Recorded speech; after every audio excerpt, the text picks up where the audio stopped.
जागरण यह जीवन जीने की सबसे महत्वपूर्ण कला है। एक दृष्टा की भांति अपने आप को देखो। यह एक मूल मंत्र है। जिस दिन आप में यह कला आ गई, समझ लो आपको सब कुछ मिल गया। जितने भी अध्यात्म के मार्ग हमें जीवन में बताए गए हैं, सबका एक ही ध्येय है, हमारे भीतर के दृष्टा को जगाना। रास्ता कोई भी हो, चाहे मंदिर, मस्जिद, गिरजाघर, गुरुद्वारा जाने की बात हो, चाहे ध्यान, सत्संग, कथा, कीर्तन, भजन की बात हो, चाहे योग, तप, साधना की बात हो, सबका अंतिम लक्ष्य है जागरण। यदि सब कुछ करके भी जागरण पैदा नहीं हुआ तो सारी गतिविधियां व्यर्थ हैं। और कुछ भी किए बिना भी यदि जागरण आ गया तो समझ लो सब कुछ उपलब्ध हो गया। निश्चित रूप से ये क्रियाएं जागरण के लिए अत्यंत सहयोगी हो सकती हैं। यहाँ तक भी कहा जा सकता है कि जागरण इनमें से कोई क्रिया के बिना संभव नहीं है, लेकिन क्रिया करने के साथ उसका उद्देश्य तो पता होना चाहिए, अन्यथा उसका कुछ लाभ नहीं मिलने वाला। हम केवल क्रिया को ही महत्व देने लग जाते हैं, क्रिया को ही अंतिम मंजिल मान लेते हैं। ये तो रास्ते हैं, और रास्ते पर चलते हुए यदि ये पता ही नहीं हो कि जाना कहाँ है तो ज़िंदगी भर चलते ही रहेंगे, मंजिल नहीं मिलेगी। एक व्यक्ति तेज़ तेज़ कहीं जा रहा था। किसी ने उससे पूछा, कहाँ जा रहे हो? उसने जवाब दिया, मुझे ज्ञान की तलाश है, उसे ढूंढने जा रहा हूँ। ज्ञान उसके बेटे का नाम था, लेकिन पूछने वाले ने समझा कुछ जानने के लिए जा रहा है। उसकी भी उत्सुकता बढ़ी, वह भी उसके साथ लग गया। थोड़ी देर उसके साथ चलता रहा। बाद में उसको थकान महसूस होने लगी तो वह वापस आ गया। लेकिन जिसको बेटे की तलाश थी वह चलता रहा। सवेरे उस व्यक्ति को वापस उसने देखा तो पुनः पूछा, क्या तुम्हें ज्ञान मिल गया? उसने कहा, हाँ मिल गया। पीछे वाली पहाड़ी के ऊपर पीपल का पेड़ है, वहीं जाकर मिला। उस व्यक्ति के जाते ही वह दूसरा व्यक्ति उस पहाड़ी की ओर रवाना हो गया। वह पीपल के पेड़ के नीचे पहुंच गया और वहां बैठ गया। उसे बहुत ही सुंदर अनुभूति हुई, क्योंकि वह ज्ञान के उद्देश्य से वहां बैठा था और उसे विश्वास था कि मुझे निश्चित रूप से यहाँ ज्ञान मिलेगा। उसकी सारी ऊर्जा सकारात्मक काम कर रही थी। उसे लगा जैसे जीवन में सबसे सुंदर घड़ी आज मिली है। वह बड़ा आनंदित हुआ। उसने गांव में आकर अपने दोस्तों को ये बात बताई। दोस्त भी वहां गए, लेकिन उन्हें ज्ञान की ऐसी कोई प्यास नहीं थी। वे तो बस यूं ही देखने गए थे कि देखते हैं क्या होता है। उनको कुछ अलग महसूस नहीं हुआ, लेकिन उन्होंने यूं ही बात को फैला दिया कि पीछे वाली पहाड़ी पर पीपल के पेड़ के नीचे जाने से बड़ा धर्म लाभ होता है। धीरे धीरे तो वहाँ बड़ा स्थान बन गया। लोगों ने बड़ी बड़ी धर्मशालाएं बना दी। आसपास के गांव वाले आने लगे, दूर दूर से लोग आने लगे। पता नहीं क्या क्या बातें फैल गई। वहाँ तो देवता का वरदान है, बीमारियाँ ठीक हो जाती है, नहीं जाओ तो पाप लगता है। लोग रुपया पैसा चढ़ाने लगे, वहाँ खूब पैसा आने लगा। बहुत कुछ हो गया, लेकिन जो अनुभूति उस व्यक्ति को हुई थी वैसी किसी को नहीं हुई। अपने वहाँ जाने का जो उद्देश्य उसने दोस्तों को बताया था, वह पता नहीं किस रूप में तब्दील हो गया। ये हमारे साथ रोज़ हो रहा है। हम भीड़ में शामिल होकर बहे जा रहे हैं, कुछ पता नहीं है क्यों जा रहे हैं। सब कर रहे हैं इसलिए हम भी कर रहे हैं, बस किए जा रहे हैं, किसी दिशा में बढ़े जा रहे हैं। ये पता ही नहीं कि क्यों जा रहे हैं। धन कमाने में लगे हुए हैं, जितना कमाते हैं उससे और अधिक कमाने की प्यास बढ़ती जाती है। कभी कभी यह पता ही नहीं होता कि क्यों कमा रहे हैं। यह भी पता नहीं होता कि धन आनंद के लिए कमा रहे हैं। इससे यह होता है कि धन तो मिल जाता है पर आनंद नहीं मिल पाता। इसे जागरण नहीं कहते हैं, इसे बेहोशी कहते हैं। एक ही कृति के परिणाम अलग अलग हो सकते हैं। आप ध्यान कर रहे हैं, आपको पता है कि इसकी परिणति जागरण है, तो आपको ध्यान का लाभ मिलेगा। दूसरा ध्यान कर रहा है, लेकिन वह सिर्फ इसलिए कर रहा है कि दूसरे कर रहे हैं, तो उसे कुछ भी लाभ नहीं मिलने वाला। किसके लिए कौन सा रास्ता सार्थक है, यह भी स्वयं को खोजना होगा। ये दूसरों की नकल करने का मामला नहीं है। कुछ क्रियाओं को सामाजिक मान्यता दे दी जाती है, सबको उनको करने के लिए बाध्य किया जाता है, नहीं करने वालों पर दबाव बनाया जाता है, उन्हें गलत समझा जाता है, जबकि बिना इच्छा के कोई भी क्रिया करने का कोई लाभ मिल ही नहीं सकता। किसी में प्यास जगाई जा सकती है, अपना अनुभव बताया जा सकता है, पर अनुभव थोपना कदापि उचित नहीं है। जागरण पूरा अंतर जगत का मामला है, ये दबाव का मामला नहीं है। दबाव से आप शरीर को ले जा सकते हैं, मन को नहीं। पर यह निश्चित है कि जागरण बिना जीवन में अध्यात्म की शुरुआत नहीं हो सकती है। सिर्फ अध्यात्म ही नहीं, जागरण बिना जीवन में कुछ भी सार्थक नहीं हो सकता। आदतें जागरण की विपरीत अवस्था है। बिना होश के आदतों के फलस्वरूप मनुष्य बहुत सारी गतिविधियां करता रहता है और जीवन भर अपनी ही गतिविधियों पर पश्चाताप करता रहता है। वह बार बार निश्चय करता है कि मुझे अब क्रोध नहीं करना है, गलत शब्द नहीं बोलने हैं, लालच नहीं करना है, कोई बुरा काम नहीं करना है, आदि आदि। पर उससे होता कुछ भी नहीं है। जब वह बार बार निश्चय करके भी कुछ नहीं कर पाता है तो धीरे धीरे उसका आत्मविश्वास कमज़ोर होता जाता है। वह अपने आप को हीन समझने लगता है। यही कारण है कि मनुष्य की आयु ज्यों-ज्यों बढ़ती है उसके जीवन में आनंद कम होता जाता है और वृद्धावस्था तक पहुँचते पहुँचते वह पूर्णतया आनंद विहीन हो जाता है। ऐसा नहीं है कि मनुष्य में सारी आदतें खराब ही होती है, अच्छी आदतें भी बहुत होती है, लेकिन जागरण नहीं होने से उन अच्छी आदतों का माधुर्य भी कब आकर गुजर जाता है, हम उसको भी महसूस नहीं कर पाते।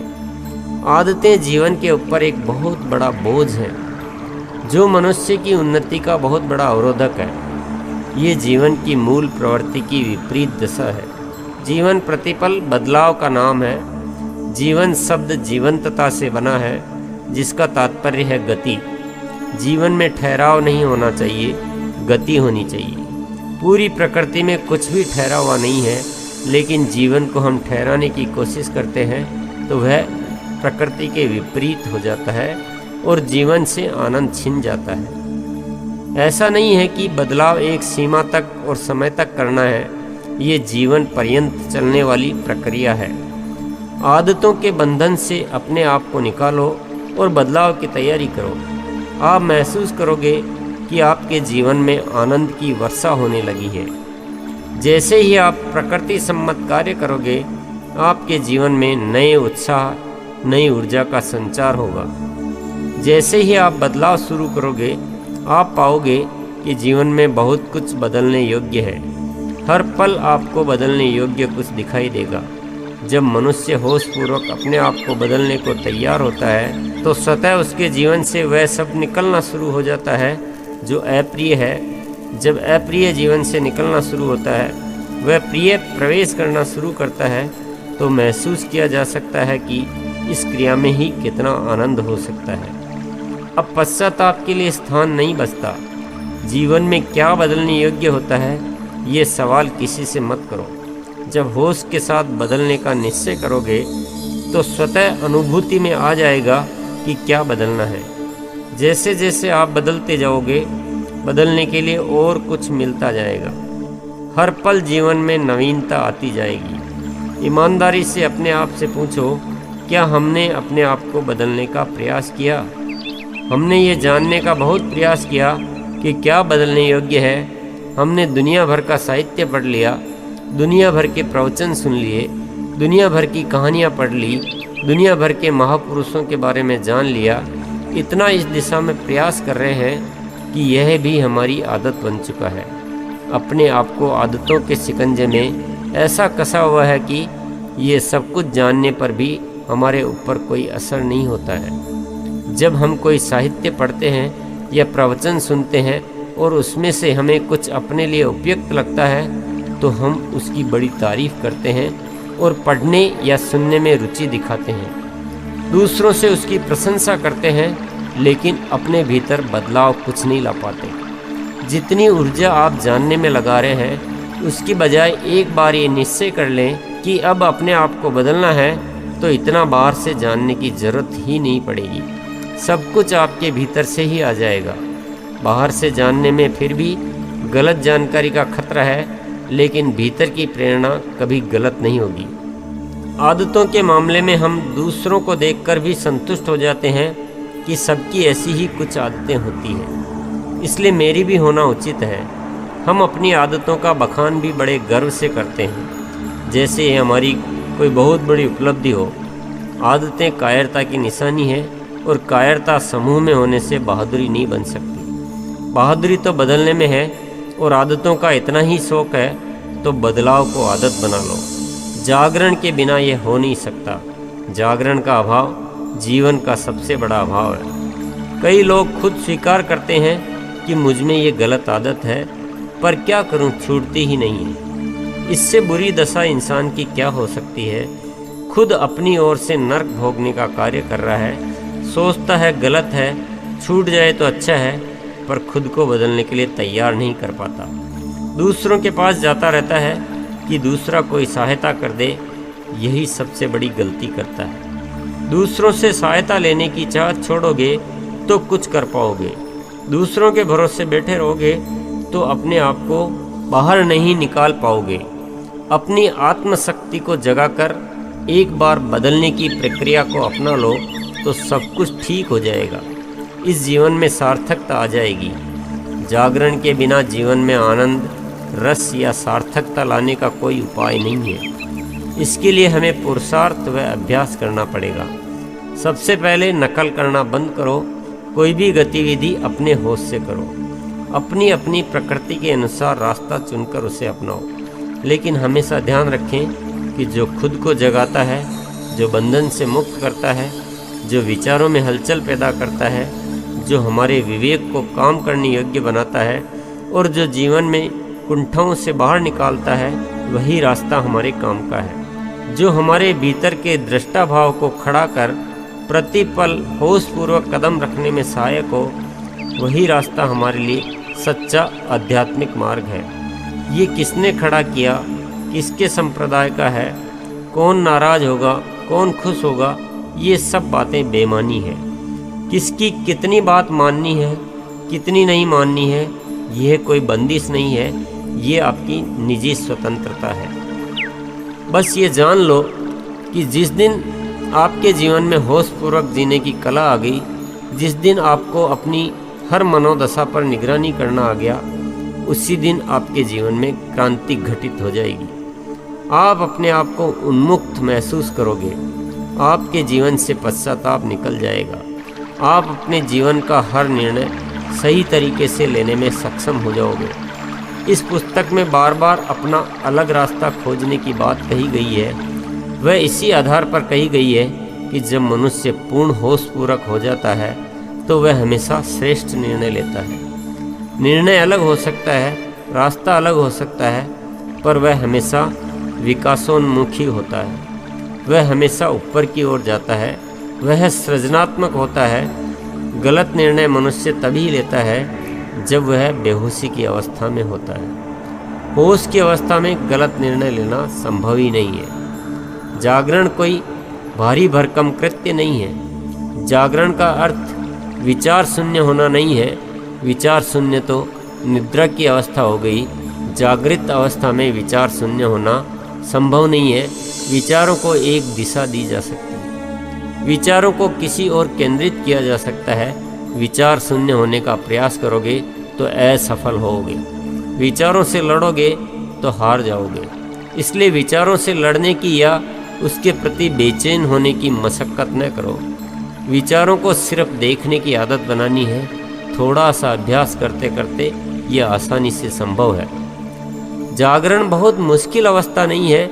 बस अपने कृत्यों व मनोदशा से अनजानापन दूर करना है।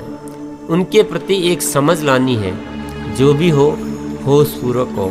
बार बार यह नहीं कहना पड़े कि मुझसे ये हो गया। जो आप चाहते हो वही आप अपनी इच्छा से करो। यह अवस्था जीवन का सब कुछ ठीक कर देती है। कभी कभी मनुष्य मशीन की भांति हो जाता है। जैसे मशीन को जैसा सेट कर दो वैसी चलती रहती है, उसी तरह मनुष्य का जीवन भी चलता रहता है। प्रतिदिन उठना, काम पर जाना, कुछ निश्चित गतिविधियां और रात को सो जाना। जब जीवन मशीनवत हो जाता है तो उसमें सृजनात्मकता खत्म हो जाती है, आनंद खत्म हो जाता है, विकास रुक जाता है। लेकिन वही मनुष्य यदि जागरूक होकर कार्य करे तो वह हर काम में नई ऊर्जा भरता रहता है, उसमें बेहतरी लाता रहता है। वह कार्य को आनंद के साथ करता है। एक ही कार्य को दो अलग अलग व्यक्ति कर रहे हों, उनमें से एक जागरूक हो और एक मशीनवत, तो निश्चित रूप से जागरूक होकर कार्य करने वाले के परिणाम बेहतर आएंगे। जागरूक व्यक्ति हर बात का आगे पीछे का सोच समझकर निर्णय करेगा। कोई भी समस्या आने पर उसका बेहतर हल खोज पाएगा। जागरण संपूर्ण जीवन की अवस्था है। ये विशेष समय पर की जाने वाली क्रिया नहीं है। ये अवस्था जीवन में किए जाने वाले हर तरह के कार्य के लिए उपयोगी है।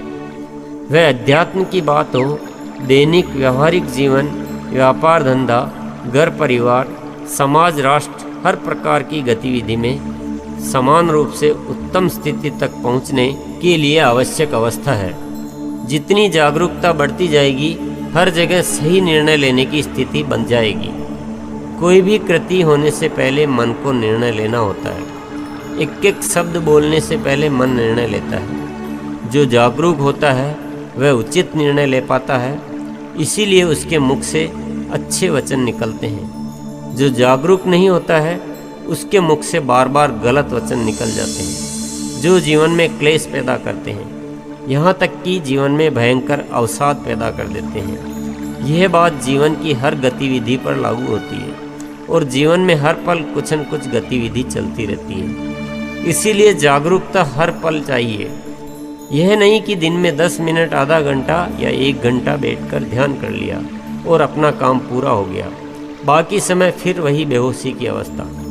ध्यान जागरूकता को बढ़ाने में सहायक क्रिया है। उससे जागरण की अवस्था दिन भर लाने में मदद मिलती है। ध्यान एक तरह का अभ्यास है जागरूकता का, और यह भी सत्य है कि जागरूकता का अभ्यास करने के लिए ध्यान ही सबसे बेहतर रास्ता है। लेकिन ध्यान इस समझ से करो तो ध्यान का फायदा है। ध्यान करने के बाद जीवन में जागरण घटित होता हो तो समझ लेना ध्यान सही हो रहा है। यदि ध्यान से जीवन में जागरण घटित नहीं हो रहा हो तो समझ लें वह ध्यान सही तरीके से नहीं हो रहा है। ध्यान का उद्देश्य ही जीवन में मात्र जागरण लाना है। इसके अलावा ध्यान का कोई उद्देश्य नहीं होता है। यदि और कोई उद्देश्य लेकर ध्यान कर रहे हो तो कुछ हासिल नहीं होने वाला। ध्यान का उद्देश्य होता है मन के विचारों के सूक्ष्म से सूक्ष्म हिस्से के प्रति सजग होना। ध्यान के माध्यम से जब यह प्रवृत्ति जीवन में प्रविष्ट कर जाती है तो ये सजगता हर पल मौजूद रहती है। इसलिए इस सजगता को लाने के लिए ध्यान के पश्चात भी अभ्यास करते रहो। एक दिन ये आदत में आ जाएगा। जिस दिन हर पल ध्यान में गुजरने लग जाएगा तब सब कुछ श्रेष्ठ हो जाएगा। ज्ञान और जागरण बिल्कुल अलग अलग चीज़ें हैं। ज्ञान तो जानकारियों का संग्रहण है। वे उपयोगी भी हो सकती है और निरुपयोगी भी हो सकती है। वे सही भी हो सकती है, गलत भी हो सकती है। जागरण एक ऐसी अवस्था है जो उस ज्ञान को सार्थक करती है। जागरण के अभाव में सारा ज्ञान व्यर्थ भी हो सकता है, यहाँ तक कि वह जीवन में भार स्वरूप बन सकता है। वह अहंकार को जन्म दे सकता है, वह गलत फहमियाँ पैदा कर सकता है, वह दिग्भ्रमित कर सकता है। ज्ञान बाहर से लेना पड़ता है और जागरण ज्ञाता को सही दृष्टि देता है। इसलिए ज्ञान में हमारी भूमिका विशेष नहीं है, हमारी भूमिका जागरण में है। ये ऐसी अवस्था है जिसमें 100% हमारी ही भूमिका है, दूसरे का इसमें कोई योगदान नहीं है। जागरण का अंकुर ध्यान से उपजता है, ज्ञान से नहीं। वर्षों में इकट्ठा किया हुआ ज्ञान भी वह काम नहीं कर पाता जो चंद पलों का ध्यान कर सकता है। लेकिन हम हैं कि ज्ञान पर बहुत भरोसा करते हैं। बाहर से ज्ञान लेने में अपना जीवन बिता दिया, पर कभी यह सोचा ही नहीं कि कुछ हुआ क्यों नहीं। इतना ज्ञान एकत्रित करने के पश्चात भी आनंद क्यों नहीं मिला। जरा खुद पर भी भरोसा किया होता। दूसरों पर इतने निर्भर हो गए कि खुद की हस्ती को ही भूल गए। इस दुनिया में ज्ञान साहित्य का इतना भंडार हो गया है कि उसको पूरा पढ़ने के लिए एक ज़िंदगी बहुत छोटी लगती है। हम हैं कि जब कुछ सुनते हैं या पढ़ते हैं और कुछ हासिल नहीं कर पाते हैं तो हमें लगता है कि ज्ञान अधूरा है। हम और कुछ पढ़ना सुनना चालू रखते हैं, वही की वही बातें, शब्द रचना अलग अलग, थोड़ी बहुत कहानियाँ अलग अलग, पर बातें वही। जो भाषा सरल होती है, आसानी से समझ में आ जाती है तो हम उसे सामान्य बताते हैं, और जो बहुत क्लिष्ट होती है, आसानी से किसी के समझ में नहीं आती है, तो हम कहते हैं बहुत अच्छी ज्ञान की बात थी, बहुत विद्वान पंडित है। कितना भी ज्ञान बाहर से ले लो, पर सत्य एक है और शाश्वत है। कोई भी कितने भी पांडित्य से उसे बदल नहीं सकता है। और जीवन का सबसे बड़ा सत्य, सबसे बड़ा धर्म है जागरण। इतना समय ज्ञान इकट्ठा करने में लगा रहे हो, उसके बजाय थोड़ा समय ध्यान में लगा लो, जिससे जीवन में जागरण पैदा हो सके, तो जीवन में क्रांति घटित हो जाएगी। ध्यान के बारे में भ्रांतियां हैं। ध्यान मात्र होश पूर्वक रहने का अभ्यास है। कुछ समय के लिए इस उद्देश्य हेतु अलग से बैठकर सप्रयास सिर्फ इसी के लिए अभ्यास किया जाता है, ताकि वह अभ्यास जीवन के हर पल में उतर सके। जब ज्ञान या जीवन में पैदा हो चुकी गांठें बाधक बनती हैं, तो उनसे मुक्त होने के लिए कुछ क्रियाएं करवाई जाती हैं, उनसे हटाने का प्रयास किया जाता है, ताकि आप सामान्य अवस्था में आकर अपनी गतिविधियों को देखना सीख सको। ध्यान किसी भी विधि से करो, ध्यान का उद्देश्य यही होता है। इसलिए ध्यान से रहने की आदत जीवन में न आए तो ध्यान का कोई फ़ायदा नहीं है। ध्यान में आनंद मिलता है, ये बात अधूरी है।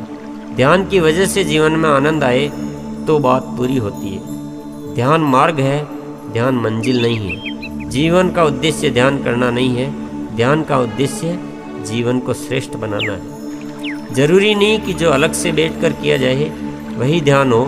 किसी कार्य को करते हुए भी ध्यान किया जा सकता है, बस उस कार्य के हर सूक्ष्म भाग पर होश रखना है। जो भी हो, जागरण का अभ्यास जरूरी है। अपनी इच्छा से करो, अपने तरीके से करो, पर करना बहुत जरूरी है, तभी जागरण आ पाएगा। केवल ये जान लेने से ही कि जागरण जीवन की सबसे बड़ी उपलब्धि है, जागरण आ जाएगा, ये असंभव है। ये जानने के पश्चात उसे पाने का अभ्यास करने से ही जागरण